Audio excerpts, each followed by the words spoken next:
Previously on Under Rocks. Excuse me. Sue Stevens visited the blacksmith shop at the Joseph F. Glidden Homestead and Museum with Spencer Tritt and Dan Libman in order to learn how to forge an iron horsehead bottle opener by hand from the resident blacksmith. I returned there with Sue to buy a couple of these bottle openers from the museum gift shop during their Sunday open hours. I'm a resident of the Barb City, but somehow I don't think I've ever made it out to the Joseph F. Glidden Homestead and Museum before. Joseph F. Glidden was a settler, farmer, and the father of modern barbed wire. Ready, so now will be 824, the next window. Thank you. The historic birthplace of the winner patented barbed wire is located here in DeKalb behind the not-so-historic Burger King. 2024 marks 150 years since the patenting of the winner barbed wire, which was invented here at the Glidden Homestead barn. On Sunday, June 23rd from 12 to 4, there will be an open historic barn day. It is open to the public, and historian Roger Keyes will be giving tours.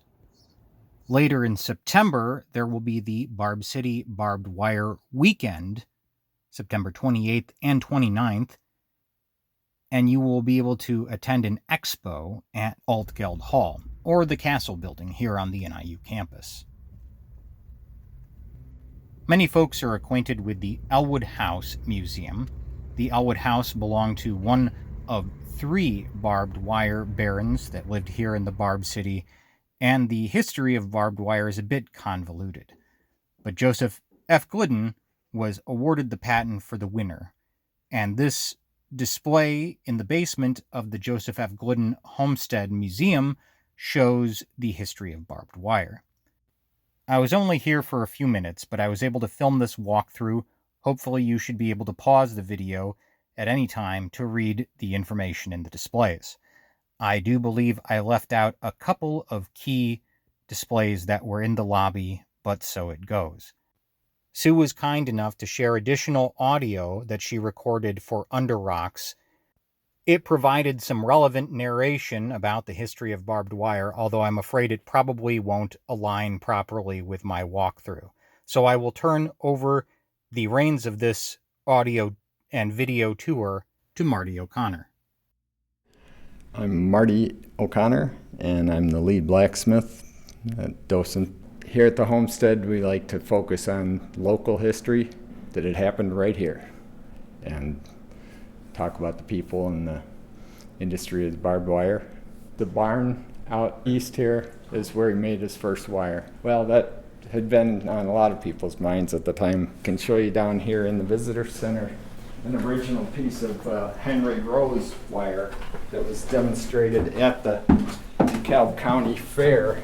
At the time, they had a fairgrounds down where the lagoon is. It was part of Joseph Glidden's property. And all 3 of the local barbed wire barons were standing around looking at Henry Rose's barbed fence display, and this is a replica of it. It was just nails or spikes driven through a board and hanging on a smooth wire. They were looking for materials that they could find easily out here in the prairie, where wood wasn't very much available, and stones.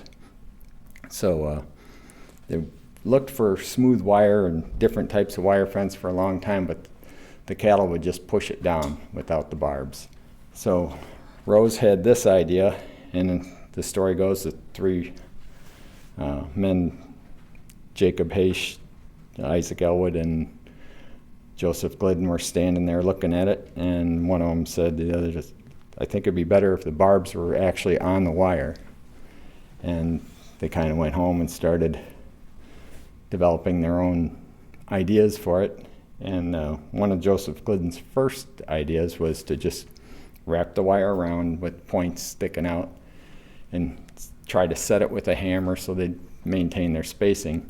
Eventually, he was working around with his experiments, and he pulled up a tangled piece of wire, and it was kind of twisted. He noticed that it held the barbs in place very well. So this would be kind of a typical Glidden barbed wire here. It's 2 full wraps around a single strand, and then a second strand brought across them and twisted together.